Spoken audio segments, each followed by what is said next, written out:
Iranian MAGA mother detained by ICE still supports Trump, however. This is an interesting one. So put it up full mass. We're going to get into it. Now, typically, when we report on voters' remorse, there's remorse because Trump has done something to them or someone they love that they believe somehow would not happen. With this person, it's an interesting caveat to that notion. ICE detained a woman, but she still supports Trump despite his policies being responsible for her detainment. And that's a real cult supporter. Let's get into it. On June 30th, ICE agents arrested Arpineh Masihi at her home in Diamond, California, while all four of her children, all born in the US, by the way, were at home. Despite the arrest and despite the potential deportation, the family still supports Trump and supports the immigration policy in particular. She issued a statement from the damn detention center. Quote, "He's doing the right thing because lots of these people don't deserve to be here," she told the BBC via the phone. From the detention center, she added, quote, "I will support him until the day I die. He's making America great again." End quote. 4 children, household, all born in the US. They did this in front of them. The BBC reported that she was convicted of burglary and grand theft in 2008, okay? A judge revoked her green card but allowed her to remain in the country because she maintained that as a Christian, the Iranian government might prosecute her. So this is an asylum claim, basically, or fear of persecution, religious persecution in particular. When ICE agents came to her house last month, she insisted she was allowed to be in the US. However, agents told her that her status has changed, obviously due to the new policy and their emphasis. Reportedly, the family does not blame Trump for the detainment. They blame Joe Biden for having the borders opened. Quote, "I don't blame Trump, I blame Biden," he told the BBC. It's his doing for open borders, but I believe in the system. All the good people will be released, and the ones that were bad will be sent back, end quote.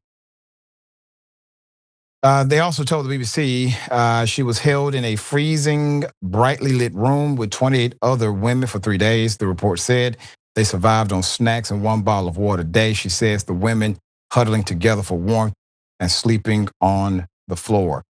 You know, I can't even, there's nothing really to say of a moral value to stand up for others when you choose to not even stand up for yourself or your children. Stand up for the fact that your children still, they still deserve a parent, even if you don't believe other children deserve their parents. I mean, damn. So yeah, there's not much I can say to you. Elliot, thoughts? Yeah, I think stories like this really make you want to pull your hair out a little bit. What comes to mind is there's a branch of psychology that stems from psychoanalytic theory called self-psychology, and it was developed by a guy named Heinz Kohut back in the 70s. And he came up with this idea of a self-object, which a self-object is usually a person, can also be an experience, it can be an object, but it's anything that's not the subject. And it's part of the development of the individual. So all of us, when we're growing up, will have self-objects of various kinds, and they are needed as we develop a cohesive sense of self. It's sort of like outsourcing part of your psyche to another person. And so there's a form of a self-object called idealizing that can happen. It should happen with your parents, ideally, where as you're growing up, you think that they're the smartest people in the world because you haven't quite developed that sense of self yet. However, it can, throughout your development, things can go wrong, and you might end up growing up and still need a self-object. So when I see stories like this, it kind of reminds me of that, because I think that what's going on here is Trump functions in a way where he is necessary for these people's sense of self. And I don't think that that's a good or bad thing. I think it's unhealthy. I don't think that I think that it's so deep that it goes deeper than rationality, and it goes even deeper than their material well-being, because Trump for them is not a politician that they can either throw support behind or take it back away from. I think he functions as a sense of themselves, an extension of themselves. And so to sever that support is to sever off a part of themselves. And I think it's incredibly sad. I think it is emblematic of a certain portion of support that Trump gets, because he's become this symbolic figure for so many people. And the problem is when now these people's children might be, getting hurt, seeing things that they shouldn't need to be seeing. And instead of that being called out and them being supported in that, they're being told that no, it's actually okay because, Trump is this omnipotent, all powerful figure in their lives. And I think that it speaks very much to a mental health issue that we have in this nation.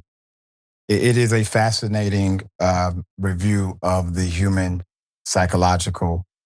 It's a norming process, and yeah, but you said something that I concur with. It's not really good or bad for the individual because they're kind of void of self-judgment on the thing.